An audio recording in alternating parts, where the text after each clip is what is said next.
Good afternoon, ladies and gentlemen. This is the regularly scheduled meeting of the Sunshine Ordinance Task Force's Complaint Committee. I'm Nick Goldman, Chair. To my left is James Gnever, and to my right is Doyle Johnson. You call the roll? Member Goldman? Here. Member Goldman present. Member Johnson? Present. Member Johnson present. Member Gnever? Here. Member Gnever present. Mr. Chair, we have a call-in. Thank you. Agenda changes. It's my understanding that number 3 has been withdrawn. Is that correct, Mr. Rustin? Yes, Mr. Chair, but the complainant hasn't made it official as yet. He is in the process of writing the letter. Well, then, for the time being, let's postpone his item. We'll call it postponed until we make that official. Yeah. Okay. Will you call the first item, please? The first item is the approval of minutes of August 11, 2009. Members, do you have any? No. Anything? I had some typos that I've already gone over with Chris, so we'll move along. I move that we accept the agenda as amended. I second that. Is there any public comment on the approval of the minutes from our last meeting? Seeing none, will you call the question, please? On the motion, Member Gnever? Aye. Member Gnever, aye. Member Johnson? Aye. Member Johnson, aye. Member Goldman? Aye. Member Goldman, aye. Mr. Chair, there are 3 ayes. Thank you. Will you call item 2, please? Item number 2 is the jurisdiction on complaint filed by Marilyn Molino against the Zoological Society for allegedly withholding meeting information. So today, folks, we're looking to find or not find jurisdiction on a particular item. So I'll first hear from the complainant, and then we'll hear from the respondent. Is the complainant here? Can you please approach?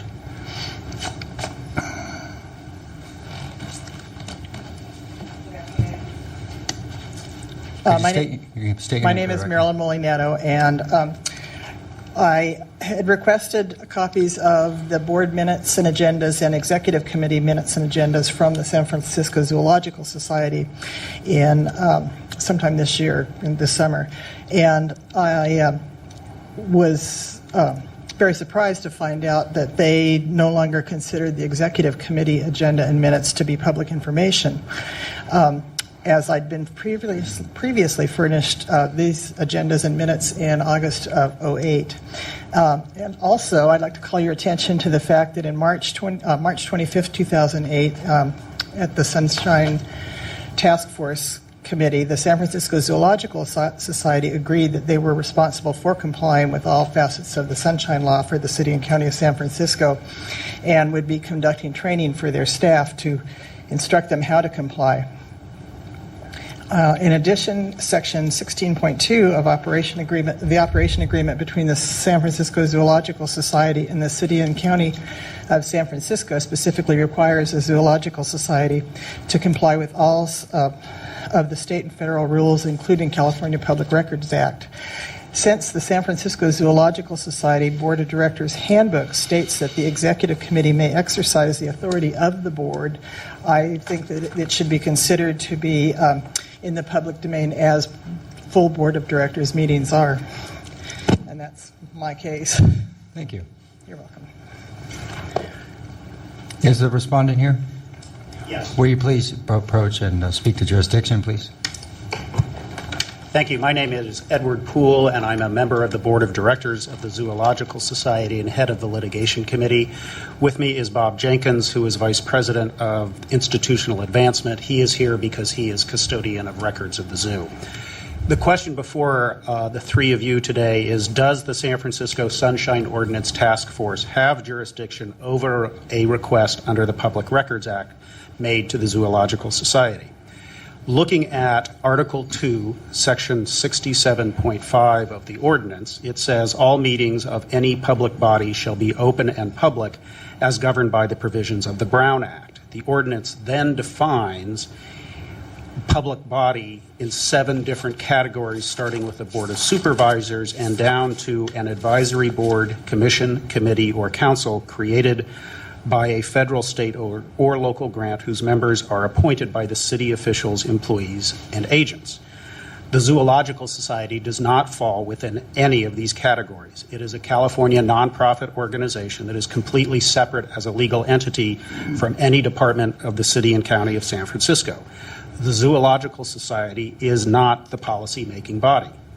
That authority was, under the lease and management agreement that Ms. Melanado referenced, was delegated to the Joint Zoo Committee, which by its terms is an advisory committee that falls under policy body as mentioned in the ordinance. The Joint Zoo Committee acts through the Rec and Park Commission under the lease and management agreement. Therefore, the Joint Zoo Committee is subject to the Sunshine Ordinance Task Force, and that committee has been in full compliance and in fact has exceeded the requirements under the Sunshine Ordinance. Further, under Article 3, Section 67.21, every person having custody of a public record shall permit the public record to be inspected and copied.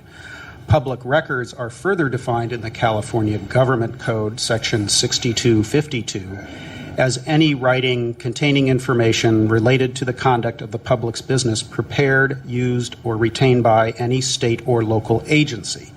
Local agency is in turn defined as a county, city, whether general law or chartered, city and county, school district, municipal corporation, district, political subdivision, or any board, commission, or agency thereof. None of these provisions apply to the zoo. Again, they might apply to the Joint Zoo Committee, but not to the Zoological Society, a nonprofit organization. The California courts have also considered applicability of the California Open Records Act. In looking at the term state agency, the California Supreme Court found that nothing in the wording suggests that the legislature intended it to include private organizations that volunteered to undertake and then perform functions otherwise normally done by a public body. And I can provide cites for two decisions, either now or in a separate document for your consideration. I was made aware of the city attorney's opinion regarding and expressing its view that the task force has jurisdiction under the San Francisco Administrative Code. However, that applies to contracts executed or amended after 1998. Our lease and management agreement was dated in 1993 and has not been amended since. There have been changes, but those have been through resolutions from the Rec and Park, but it has not amended our lease and management agreement that would make it applicable under the Administrative Code. Further, the only records that can be requested under the Administrative Code are financial documents, budget, tax returns, audits, not executive committee meetings or agendas. Thank you. Thank you very much. Matters now with the task force. Members, questions for either respondent or complainant? You may. Members, I just wanted to supplement with one additional section to refer to in your consideration. If you look under Administrative Code Section 67.4B, it does note that to the extent not inconsistent with state or federal law, policy bodies shall include in any contract with an entity that manages any property in which the city has or will have an ownership interest, and in which the entity performs a government function, that any meeting of the governing board of the entity shall be conducted as provided under subdivision A of this section. And there's some provisions that I'll come back to, and it also says records made available to the governing board of this entity relating to such matters shall be likewise available to the public. So it is possible that this provision does apply to the zoo, as it appears to be an entity which manages property of the city and is under a contract with the city to manage that. Now, this provision was passed in August of 1993, so I'm not familiar with the dates of the zoo's lease, and I haven't seen the lease. I think it would be helpful for me in analyzing this to get whatever analysis that the zoo has of these issues, and also the documents that support that, so I could give it a more full analysis before your full task force meeting. Yeah, I'm sure they'd be happy to give that to you. Thank you for that analysis. Members, any questions, thoughts, comments? I see the argument, but I'm still inclined to find that we have jurisdiction and put it before the full task force for our consideration. Is that a motion? I move so. I second that. Is there any public comment on jurisdiction of this matter? Seeing none. Chris, would you call the question, please? On jurisdiction, Member Knebber. Aye. Member Knebber, aye. Member Johnson. Aye. Member Johnson, aye. Member Goldman. Aye. Member Goldman, aye. Mr. Chair, we have 3 ayes. Thank you very much. So we will be seeing the parties at our full task force meeting where we will have the hearing. Okay? 27th. The 27th. Yes, 2 weeks from now. Thank you for coming. Would you call the next item, please? Item number 3 is the determination of jurisdiction on complaint filed by Robert Garcia against the Entertainment Commission for failure to post notices according to code. Now, it's my understanding that this issue may have been withdrawn. Would you approach, please, sir? Robert Garcia. Yes, I am withdrawing this complaint today. I did not receive the notice stating that it is not within your jurisdiction, so I will resubmit. I do have complete files, a lot of more information that I will resubmit. Okay. Well, we'll see you again. Thank you. Yeah. Thanks for coming down, gentlemen. Mr. Chair, Oh, yes. could you ask the complainant to provide an email address because it's easier to communicate? Do you have an email address that we could use? No, not at this time. I will probably next week. Okay, I'll have so something for you. Pardon me? No, I'd rather not. Okay, well- No, I just, after a total refit in the building, I'm redoing my home office, and there's just too much on the table to deal with it. however you want to do it, it's fine with me. Okay, yeah. thank you. All right. Thank you both for coming down. We appreciate it. Yeah, you're welcome. Would you call the next item, please? Item 4 is the administrator's report. I do not have anything else to add, but we might be calling for a special meeting because of the number of items on the agenda. And also starting, we're looking at a start date of December 1st or November 1st to start putting our meetings online. The audio will be made available online Okay. A special meeting of what? of the task force As a whole? or as a this- whole. Okay. Just keep us posted. Yeah.